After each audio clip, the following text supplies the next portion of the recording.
Gandang araw po mga kalingap, and we are K-Boys on Mission. So ayun mga kalingap, andito po tayo ngayon sa Batang Pakistani, Kala Sofia, and ayun, kasama po natin yung mga kalingap carpenters.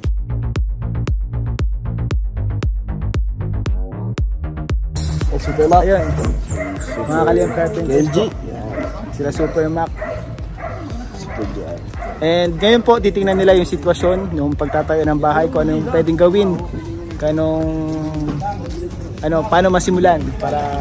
Bali, anong gagawin nyo ngayon dito, Makano lang? Natin muna kung anong pwedeng gawin, tapos kung outlet na siguro materialis. Ay, sige. So tara mga kalingap, punta na natin sila. Nakaka-excite po, let's go.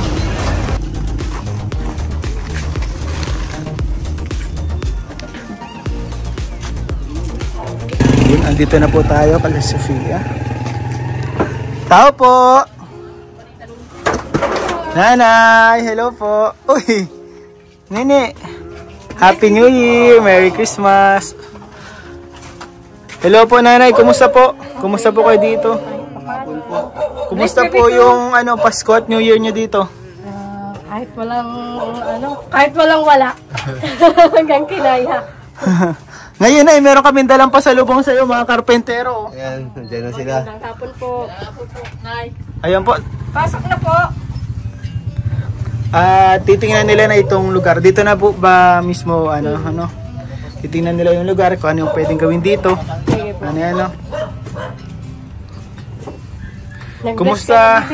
Kumusta kayo dito nanay? Kumusta yung naging Pasko at New Year nyo? Si mama nung nakaraan, nadulas na naman siya ulit. Tapos masyadong parang may fracture siya dito sa may balakang. And sabi ko doon sa kapatid ko, kunin mo na muna, pansamantala, dyan na muna sa inyo. Kasi hindi ko kakayanin dahil nawalan din ako ng trabaho. Bali, ang magkasama lang po dito kayong dalawa ni Sofia. Tsaka yung isa kong PW din kapatid. Ay, opo. So, ayun ay. Di bali na, mayroon tayong good news ngayon. Kasama natin sila Super Mac.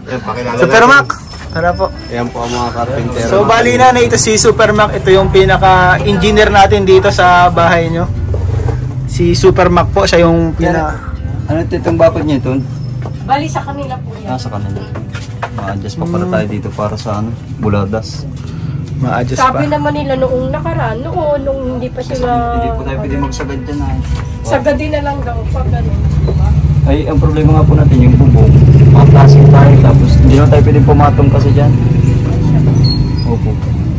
Ay, kaya na lang po. Malagpas yung bubong din sa bakod nila, bro, no? Hindi, pwede naman tayo mag-plasting dyan. Wala namang problema. Pero kung papayag nga sila. Pwede pong may taas kasi nabaha dito talaga. Kaya yung mga gamit ni mama, pinaglalagay ko na sa plastic kasi nung nagbagyo-bagyo. Bali nabasa siya dyan sa loob ng pati yung aparador na yun, sira na eh. Mamaya na po. Maliit nga lang yung area bro, kasi ito, ilog na ito eh. Breakwater na. Pahaba lang. Ito ang gagawin. Pahaba, Di pwede rin naman parang may ganito din, may tinabaw. May lupting lang din na kasi pahaba, maliit na naman talaga. Halos lang ito, 3 meters lang yung bukan niya. Bukan? 3 meters lang by, sabay ng 6 meters, sama yung sa kusina. Yun ang pinaka magiging sukat nito. Kasi di na tayo pwede mag-adjust dyan, magagalitan tayo ng gobyerno dyan. Magagalitan tayo, Breakwater yan ay. Andito na nga po yung nila, yung pinaka, nila ay breaker dito. Pinakang semento. 3 meters, pinaka-breakwater na. Siya nga, ito na yung semento. Semento na yan. Siyempre maliit tayo, hindi naman tayo pwedeng lumapas at lalabas yung pundasyon natin. Baka daw po mag-iba yung mag-iba talaga yan. Nila. Kaya po laging maliit, ma-adjust tayo paliit. So adjust po mapiktahan natin yung ng gobyerno, magalitan tayo. Magalitan tayo So ayan. Kaya po bali magpapaalam din tayo muna sa barangay para sure na talagang. Pero ito po ay binigay po sa inyo ng barangay. May reward na sa amin nung January. Ang the best po nito, tanong natin doon sa barangay yung pinakang sukat bago natin i-layout. Kung makasikaso nyo po sana mamaya, pwede mo. Kausapin niyo po sa kapitan. Para po bukas, hindi makasimula na yung carpenter. Sige na po. Kasi mahirap din po kami pag gumalaw kami dito, tapos gagalitan lang din tayo, edi wala din. Oh, yun nga pong inaano ko yung Saka maghihingi rin ano ng po po ito, permission sa dahil po kanila. itong gibain na ito. Talaga bro, parang bigla na lang. Gibain, hindi tayo pwedeng mag-renovate ng basta itong ganito. Walang mga poste na maayos, walang pundasyon na maayos. Bali, sabi makmak ni nanay, bahain daw dito. Posible ba yun na may Hindi, taas? lagyan na natin ng lofting. Lofting na lang Kasi pag babaha talaga, babahin to tabing sapa. Tabing sapa. Eh kung mahanap naman tayong lote dito, ito ay sentro ng Pangasinan, mahalang lote dito. Kaya nga, ito lang ang binigay sa amin nung time na wash out yung bahay namin dun sa likod sa may malapit sa dagat. Nilipat kami sa Santa Rosa. Eh, yung palang lupa na yun, may may-ari. Dito naman, wala daw may-ari. Kaya dito na kami binigay. Kaya lang, masyadong maliit. Kaya ginawa ng paraan ng papa ko noon, nung nabubuhay pa, nilagyan ng taas. Para may matutulugan din kami. Pero buti naman po at nabigyan kayo ng lupa. Kasi maganda rin yung pwesto niya po, nasa may sentro lang, malapit sa lahat. Eh, gagawa na lang po ng paraan siyempre ng mga karpentero, Kalingap Carpenters. Yung kung paano yung diskarte nila dito. Siya po. Expert na po yan, mahigit 200 plus na. Bukod dun sa 200 plus, madami na silang pinagdaanan. So, ayun ay. Nakang the best na gawin ngayon, makausap natin si Kapitan, tanungin natin yung pinakang area nito kasi mahirap yung galawin na nasa tabi tayo ng Tsaka yung bandang likuran namin ay masyadong malambot. Yung pakatan po kasi dito, kung saan natin pwedeng itambak yung mga materyales na tatanggalin dito. Yun nga ang problema. Yung pagtatabihan ito, pwedeng itapon yung Madaming ibang kahoy itatapon kasi kasi madami ito ay. Yung iba po siguro pwedeng gamitin sa pagporma baga ng Opo, yung nga pong pagtatabihan natin. Saan po natin pwedeng ilagay? problema nga. Hindi naman po natin pwedeng po kung papay kayo, paano din natin doon sa sapa. Kaya nga bigyan natin yan. Oo, kasi sentro ito ay mahirap dito. Mahirap para tambak-tambak dyan So bali ngayon Mac, ang gagawin natin, kausapin yung kapitan para malaman yung pinakasukat Tapos pwede naman mag-clearing sana nga kung may malilipatan mo na sila sa pansamantala. O di paano pala kayo na habang ginagawa ito saan daw ang niya? Hindi ko po alam kasi yung sa bayaw ko naman doon sa kabila, puno na rin yung nila, hindi naman kami Bahay pwede nila. doon dahil wala yung kapatid ko. Yung bayaw ko lang kasama ko, ay baka mamaya pag chismisan kami doon, mahirap naman yun. Mahirap na yung machismis. So bali, kausapin natin si Rob about din dito po nanay kung ano yung magiging plano. Kasi wala po pala kayong matutuluyan habang ginagawa ito. Wala po. Ito lang po talaga yung place nyo na pwedeng maanohan. Doon naman masyadong malayo yung kapatid ko sa South Road. So, Doon ko nga dinala yung mama ko. Opo. Sige po. Sabihin po, ipaabot po natin to kay Kalingap Rob. Wala tayong handa, okay lang, mamasko ka. Namasko pala na namasko pala na si Sophia. Anong napamaskuhan mo, Sophia? Binigyan siya ng pera, ng mga gamit sa school. Kanino ka namasko? Ayan yung ninang niya dito. Ay, yung ninang po. Sa ninang. Anong binili mo sa pinamaskuhan mo? Candies, mga Yakult. Opo, yan. Dutch Mill. Yan. Favorite ni Sophia, Nanay, Pero nabili din sa tabi. one day lang yun, hindi na inaabot ng ilang araw yung na yun. Buti na Bali Sabi na niya pala. sa akin, ayan. Di na lang ang ginawa niyo na nung Pasko at New Year. Bali po, nagpunta ko doon sa kapatid, kasi nagdating yung kapatid ko galing sa Batangas. Tapos, doon kami nagpasko, kahit walang kunti lang yung handa nila, okay lang yun. At yung kapatid ko naman dito, hindi naman siya makasama, ayaw naman sumama. Dinalhan namin ng pagkain dito. Nung New Year naman, nagpunta ako doon sa nanay ko at dinalaw rin namin. Okay na siya o Bali na ngayon ay may pinapaabot si Kalingap Rob na pang New Year and pang pamasko para sa inyo. Allowance po ni Sophia. 3,000 po ito. 3,000 po na galing kay Kalingap Rob. Salamat po. Sabi mo, Tito Rob, salamat po. Bibi. Sabi mo, Tito Rob. Ayaw mo na naman magsalita. Naiiya po. Tito Rob, sabihin mo, Tito Rob, salamat po. Tito Rob, salamat po. At Merry Christmas and Happy New Year. Opo. And anong masasabi nyo na malapit na sa katotohanan yung bahay nyo? Kasi papasimula na ito na eh. Una, hindi ako naniniwala dati. parang isipin mo, parang imposible na, ay, mapabahayan kaya ako. Parang sabi ko, parang ano kaya yung mababalikan kaya ako? Parang impossible naman yun, pero God knows naman siguro na na totally naman siguro deserve naman kami doon. Nag-pray na lang ako, sabi ko magsisimba ako ng mulang 16 hanggang 24. Nagsimba kami ni Sophia. Yes, kompleto ko yun. And then nung bagong taon nagsimba rin kami, pero lang, umaga lang, ganun lang. Nag-pray naman ako, pero sabi ko kakayanin ko pa kaya to. Bali, answered prayer tonight. Yes. Ayan, malapit na, mapapabahayan na kayo na eh. Siya po. Grabe. Ito. Kahit hindi kayo palaging nabavlog, hindi kayo palagi nababalikan ay mapapabahayan pa rin kayo. Thank you Yun po yun mga kalingap, ito po yung isa sa mga tulong ng mga serye natin sa Kalingap. Kahit may mga hindi po tayo nababalikan, mapapabahayan po sila. Thank you po. Salamat po Maraming sa support salamat ninyo. po sa buong Kalingap. Dahil po yan sa mga walang sawang yung suporta, mga hindi nyo pag-skip ng ads, malaking tulong talaga yan. Palaging panonood ninyo. Kahit hindi man po natin Nakakapanood lang palaging po ako mabalikan. minsan pag nakakapunta ako doon sa mga kapatid ko, binibigyan ako na, sige dati mag-load ka na noon. Sabi ko, sige na, wala naman akong trabaho, tinatanggap ko na lang. Kung alam mo, tanggihan ko pa yun. Binibigay nila sa akin.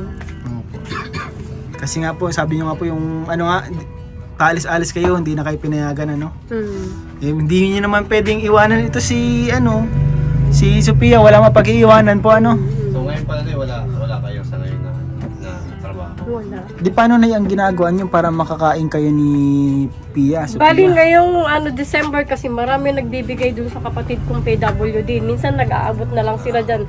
Kahapon may nag-abot sa kanya ng bigas. Okay. Tapos nung nakaraan may nakuha rin ako sa senior citizens, saka doon sa PWD gift nila. Nakuha ko rin bigas. Tapos yun na lang, pang-ulam namin yung pinoproblema ko araw-araw. Pang-ulam na lang po Tsaka yung pambayad ko sa bill. Opo. Ayun. Huwag kayong mag-alala balang araw magiging okay din yan. Ito si Sophia, makakapagtapos to ng pag-aaral. Opo. Ngayong year po, doon na siya sa malaking school, sabi ni Sa ma'am. malaking school. Kasi siya ay inabot sa age limit ng cut-off. Cut-off. So yung message nyo para kay Kalingap Rab na kahit hindi kayo vinavlog parati ay hindi kayo nawawala sa isip niya. Andun kayo, naisip niya kayo. Opo. Hindi kayo pinabayaan. At ayun, ngayon nga, papabahayan. Papasimulan na. Salamat po sa mga tulong nyo sa amin kahit papano. Hindi ko po alam kung ano pang sasabihin ko. Basta thank you po sa buong Kalingap at sa inyo, Kuya Rab, Kuya Bal Santos, Ate Edna, sa lahat po ng tulong. Maraming salamat po. Ayun. Maraming salamat din sa inyo. And sana po huwag kayo mawala ng pag-asa. Dahil ito na nga. Ay simula na. Ayun. Dasal lang po pala. Ito kasi namin wala nang sara. Ito rin bukas din ito. Bali, pagkagabi parang natatakot ako. Hindi ako makatulog. Naabangon talaga ako pag may naririnig ako mga tambay dyan sa Hindi naman po mga carpenters, mga bike mo. Okay lang. At least, naman sila, subok na sila Subok na po. Isipin nyo, 200 plus na po napabahayan. Na pamilya ang napabahayan. Pero sa awa naman ng Diyos, wala namang nakikialam sa amin dito dahil kilala na kami dito. 25 years na kaming nakatira dito Buti naman po nanay Kaya lang bali yung reward na sinasabi ngayon lang taon. Nung 2024 lang binigay. Ay, 23. I-reward po itong lupa dito So po mga Kalingap, sila nanay. Grabe di na siya makatulog dahil tingnan nyo po itong sitwasyon niya dito. Open na open po itong bahay niya dito. Kung makikita nyo po dito, wala po yung sara. Lagpasan na po yan. Ito po ang gilid na to. Creek na po yan. And konting na lang dito. Talagang pwede na itong mag-iba. Madalas pa naman yung ulan. Madalas pa naman yung ulan. Ito po. Kada ulan nagbabagsakan na yung namin konti. Ito, bagsak pa dito. Tingnan po mga kalingap po, open na open siya. Talagang deserve po talaga nila nanay itong mapabahayan. Talagang kailangan nila. Ito po yung sitwasyon nila dito. So tara na, punta na natin si Kapitan ay kausapin natin para alam natin kung ano yung pinakasukat dito. Sige. Para mapasimula na bukas. Ayan na yan o.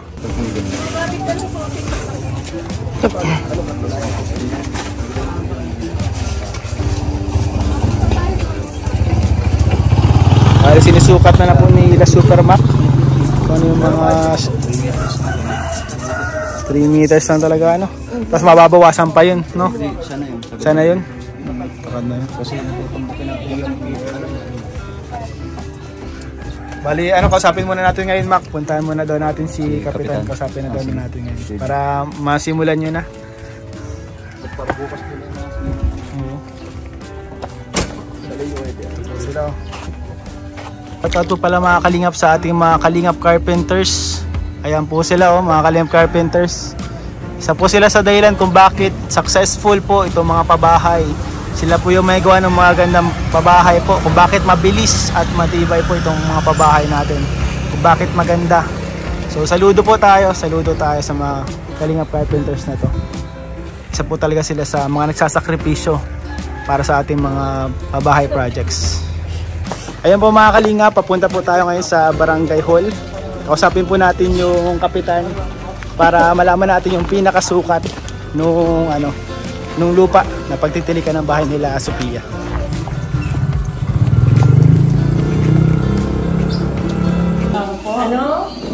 Thank you very much din po kay Kapitan. Ito po si Kapitana Ma'am Marieta Villacrucis. Kasama po natin ngayon. Tatanong po namin, ma'am, yung mga about sa ni-reward na lupa kay ma'am. Basta yung ang alam ko kasi noon, rewarded na yun sa kanila. Kaya lang sa ngayon, hindi ko, bago pa lang ako, hindi ko pa alam yung eksaktong sukat. Okay. Pwede man tayo na magtanong kay ex-Kapitan Rapon. Opo. Para maanong ninyo yung talagang eksakto kung hanggang saan yung pwedeng tayo bahay nila. Yung nga po ang ilan po kanina kasi baka po gawa na Magsukurat sayang. Kasi konkreto yata yung itatayo ninyo doon. Yung baga pong gilid na ay government property. Government property na sa kaya layo. kung galawin yung kami sumubra o kaya naman.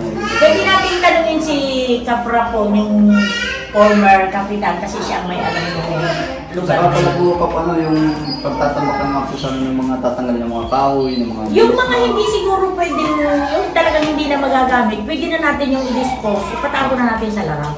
Doon sa hauler. May hauler naman ng barangay. Pwede natin Maraming salamat. Tapos yung mga hero na talagang pwede nang ibenta, may junk shop naman, pwede mo na yung ibenta sa junk shop. Saan kayo, matira? Yung problema ko ngayon, yung parang saan kami titira kayo po. Habang mga ilang araw gagawin? Ay, alam po yun, months yun, pinaka po na mga 1 month. 1 month lang naman pala. Ay, di pwede namin silang patuloyin sa SK pansamantala. Ay, sa SK Sa po? SK building. May SK building naman kami doon. Pwede namin sila muna doon patirahin pansamantala. Ay, sige po. Salamat po. Malaking tulong po yun. Malaking tulong po yun sa Oo naman. family ni At least po alam na po namin kasi mahirap pong gumalaw talaga ng Pwede natin sila doon patuloyin sa Saan po SK. yung building na Yung SK doon sa may court. Wala naman nga yung okasyon, pwede na muna doon kayo. May naman yun, may tubig, pwede kayo magdala ng kalan. Pwede na rin po din yung trabahador. Oo naman! Kasi wala din po talaga pagkatayo ng barak sa wala po talaga, tinignan ko po yung talaga dapat pagbakas. Dapat po kasi wala talagang tao din para hindi po maabala yung mga gano'n. Oo, parang mabilis lang. Bali po, kailangan po namin magbayad din kung pansamantala or... Yung sa kuryente sa tubig. sige po. No problem po. Yung sa kuryente at sa tubig. Opo. Ay, ang ano din po namin kasi bukas po umpisa na po namin. Ang agad-agad pala. Hindi agad-agad ka maghahakot. Nakatuwa naman. Isang malaking garangalan naman napili kayo dito sa Barangay Plaridel. Para bigyan ninyo ng isang bahay na matitirahan. Una-una may matanda siyang nanay, tapos may kapatid siyang PWD. Kaya nga po. Talaga pong deserve Tapos nila. sa ano pa, solo parents pa. Kaya nga po. Hindi ko nga po alam kapag pag nagbalik si mama dyan, paano yung sitwasyon ko, si Silvia nag-aaral. Hindi talaga ako makakapagtrabaho. Si mama, si kasuhin ko rin yung kapatid ko. Paano, ano namin yan. Kaya nga po. So ayun Kap, maraming salamat po kay Kap Marieta sa solid support. Bago kayo magtayo, aanoyin natin si former Kapitan Rapon para alam lang Opo. kung saan. Ano? Oo. Sige po. Salamat po. Bukas. Bukas po. Oo. Thank you Salamat so po much. ma'am. Thank God you. bless po. Thank you. God bless po kay Kap Villa Crucis. Salamat po sa inyo. Thank you. God bless po. Salamat po. God bless po ma'am. Thank you. So ayun na, di na rin po kami magtatagal na. Pupunta Okay na rin po kami. And maraming salamat po sa inyo na. Ay, ano na lang nga yung message mo para sa mga supporters patuloy na sumusuporta sa Kalinga para mas marami silang matulungan. Maraming salamat po sa mga sumusuporta. Patuloy po kayong sumuporta sa Kalingap team. And God bless you po all. Salamat po. Salamat po. And congrats na malapit na, grabe. And ayun po, maraming salamat po sa lahat ng Salamat sumusuporta. po. Kung hindi dahil rin po sa inyo, hindi masasakatuparan itong mga pabahay na ito. Okay. So, ayun mga Kalingap, please don't forget to like, share, and subscribe po sa video and sa channel na to. Huwag po natin mga kalimutan din na supportan sila Kuya Val, Ate Edna, and ito second channel ni Kalingap Rab, Rab Matubang Vlogs, and ang main channel, yung Kalingap Rab. And pati rin po yung mga channel namin mga K-Boys. Kami nila Jomar, kasama po natin ngayon sila Jomar, Kuya Jomar Vlogs, Kuya Nel, and si Kalingap Dan. And pati rin po yung channel ko, Ian Ramirez po. Salamat po sa inyo mga Kalingap. Bye-bye. Bye-bye.